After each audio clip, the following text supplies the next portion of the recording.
There is hardly an animated series that can claim as many fans as Rick and Morty. The series, which has been running since 2013, has a total of 5 seasons comprising 51 episodes, and there's still no end in sight. So far though, there hasn't been a spin-off of the hit show, but that is about to change. As stated by The Hollywood Reporter, the US channel Adult Swim is said to have ordered a spin-off called Rick and Morty, the anime. Takashi Sano, who has already been involved in countless anime and manga productions, will be in charge of the new project. Both anime shorts Rick and Morty vs. Genocider and Summer Meets God, Rick Meets Evil, were also made under his direction. In terms of content, the planned series is not expected to stray too far from the original. Thus, there will still be plenty of multiverse adventures, just in a different style. Nonetheless, Takashi Sano emphasized that overall the upcoming series will stand on its own. Sadly, there is neither a release date available for Netflix nor any further information about the series, but as usual, we will keep you up to date.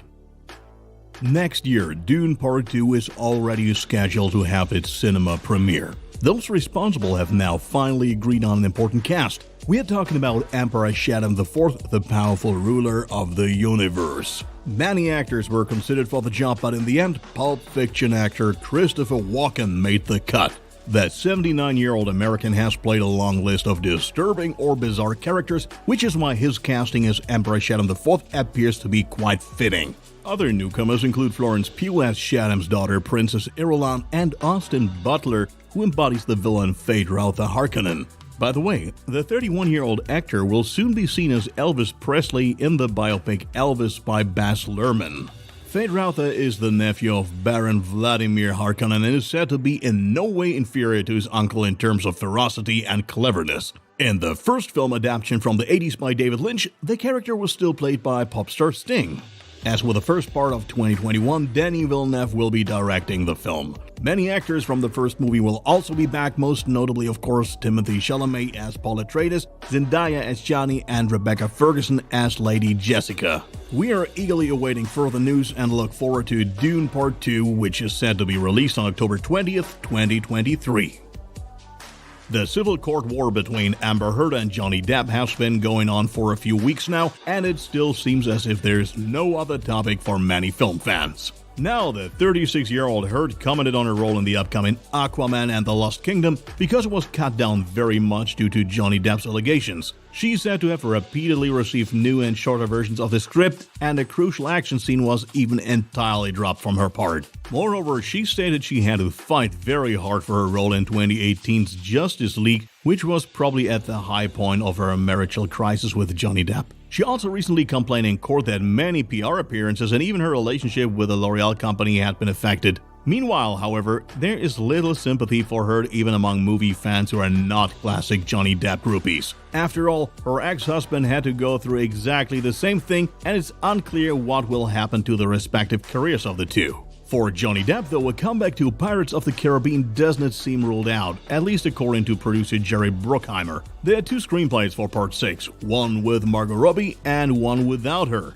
While at present Depp is not part of either script, a decision on this is to be made in the future. A surprising statement from Bruckheimer. After all, a renewed partnership between Disney and Depp is considered to be as good as impossible. The Jack Sparrow actor only recently claimed that he would not return to the franchise at any price. Perhaps at Disney they're still waiting for the outcome of the trial. It remains to be seen whether they can and will try to change Depp's mind. Nevertheless, we shouldn't get our hopes up too high.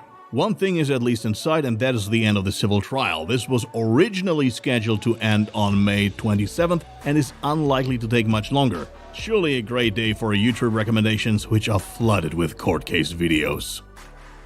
Last year, Warner Bros. Godzilla vs. Kong provided a visually stunning spectacle in cinemas and home theaters. At the end of March, the responsible parties officially confirmed a sequel to the MonsterVerse film, and in the meantime, they have even cast the first leading role. This refers to Downton Abbey actor Dan Stevens, who will slip into an important but as yet unknown role. So far, the rumors still persist that the next MonsterVerse movie will be called Son of Kong instead of Godzilla vs. Kong 2, as this has already been implied in the first film. Behind the camera, we're counting on a familiar face as Adam Wingard once again gets to do himself the honor of sitting in the director's chair. It must be assumed that shooting will start in the course of the coming weeks or months, however, an official release date is not available at this time.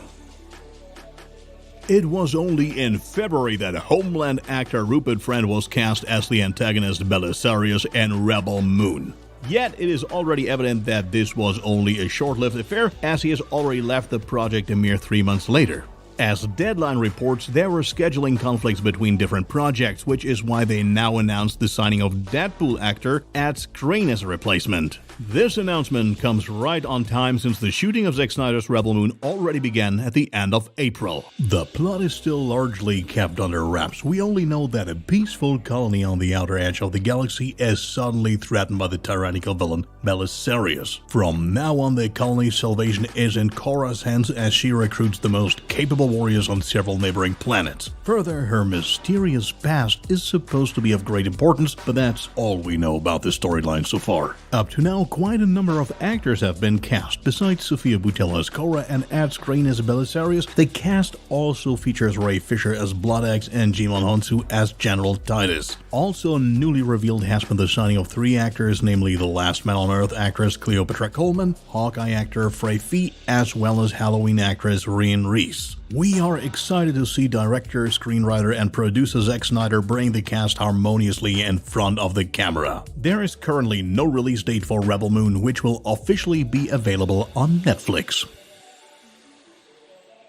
There is news from Disney's world-famous animation studio Pixar. As those in charge announced this week, we can soon expect a new Pixar animated movie called Elemental. This would be the 27th feature film from the 12-time Oscar-winning studio, so expectations are high as usual. Pixar also already published an official synopsis including the designed movie title via Twitter. There's talk of a city in which fire, water, land, and air residents live together. The 2 characters, Ember and Wade, are the focus. While Ember is associated with fire, Wade is supposed to represent the water. The director is Peter Son, who already worked on the Pixar film The Good Dinosaur in 2015, albeit not very successfully. Denise Ream, who worked on Cars 2 among other projects, will function as producer. In addition to a newly released concept art, there is also some backstory information about the film. There are no doubt some childhood memories flowing in from director Peter Son, who as a child emigrated to New York City with his parents and perceived the city to be a place full of cultures and languages.